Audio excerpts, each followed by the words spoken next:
Stoveleg Media, igniting conversation.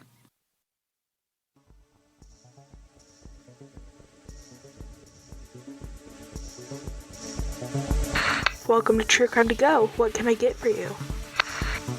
I'd like a story today about a real hero, somebody that saves the day and is all the better for it.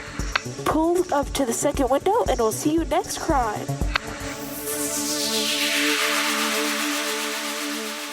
Welcome to True Crime to Go. I am John here as always with Jamie. How you doing, man? I'm doing pretty well. Fair warning, today is a little bit of a darker true crime to go, but a fantastic story nonetheless. Just making sure you know before we get into it. Well, and I know that off the bat, I'm surprised that you brought this one to us, and I'll just leave it at that, and I'll say, why don't you get the ball rolling? Yeah, this is a pretty horrific story out of Dadeville, Alabama, but it really does have a hero of this story. This hero is a 12-year-old girl who managed to escape after being held captive for nearly a week in a rural mobile home. But what she revealed was even more chilling. Authorities arrived at the home to find two dismembered bodies in that same house. José Paulino Pascual-Reyes, a 37-year-old who was there, now faces charges of first-degree kidnapping, capital murder, and corpse abuse. So let's just start with this girl and her story, because she is the hero and her courage is just outstanding. Around July 24th, she was abducted and she was taken to this guy's mobile home. And according to court documents, she was restrained to bedposts. She was drugged with alcohol and subjected to horrific abuse. Despite all this, she found the strength to chew through her restraints, damaging her braces in the process, and somehow she managed to escape. A passing driver spotted her walking down the road and quickly alerted authorities. And that's why I wanted to tell the story. I want to make sure this hero's story is being told, and felt like this was the right venue for it. But police followed up on her claims and went to the mobile home. And like I said, what they found was horrific. A woman identified as 29-year-old Sandra Vasquez Ceja and a young boy under the age of 14 whose initials were used in court documents, but not his real name. They determined that the woman was smothered with a pillow while the boy was brutally beaten to death. Pascual-Reyes then dismembered their bodies, cutting them at the joints, likely in an effort to try and hide the evidence. Eventually, the suspect would confess to the crimes and admit that the victims were his girlfriend and his son.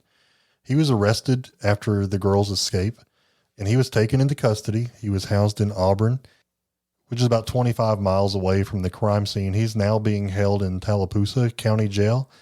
He's facing a slew of charges, including capital murder, corpse abuse, and the list could go on. With this case still unfolding, I just want to point out, like you said, the bravery of this 12-year-old girl is really the key reason why these horrific crimes were even brought to light in the first place. Local authorities were very quick to, Sheriff Jimmy Abbott was the first to describe her as a hero, to survive that week of captivity, abuse, and fear, and then to be so determined to get away that she chewed her way through her restraints. Is a 12-year-old, John. This isn't like a former Marine escaping captivity. This is a 12-year-old child. We have 12-year-olds in our homes, and it's just amazing what she was able to accomplish, saving her own life, but also potentially saving the lives of other victims in the future.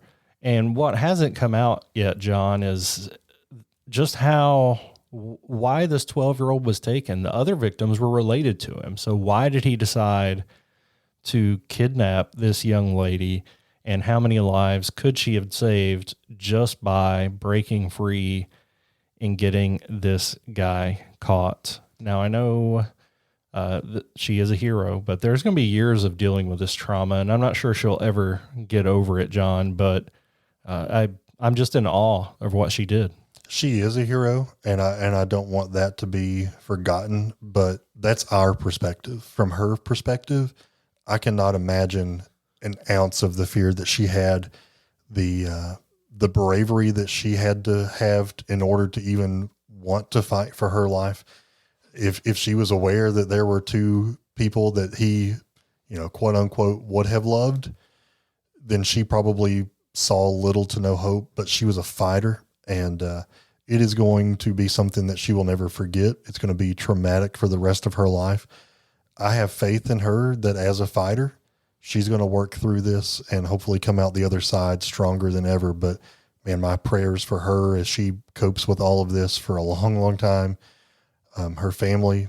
But man, I'm so thankful that she fought her hind end off to get away from this guy and then bring him to justice.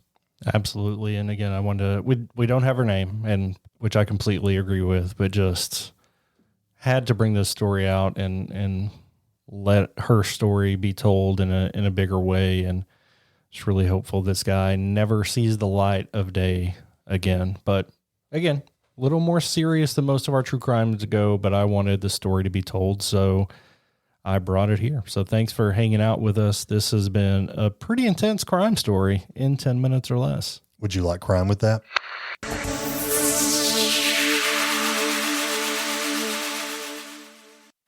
You've listened to True Crimecast, distributed by Stoveleg Media. Check out stoveleg.com to find out more about your hosts and to find other podcasts to listen to. Stoveleg Media, igniting conversation.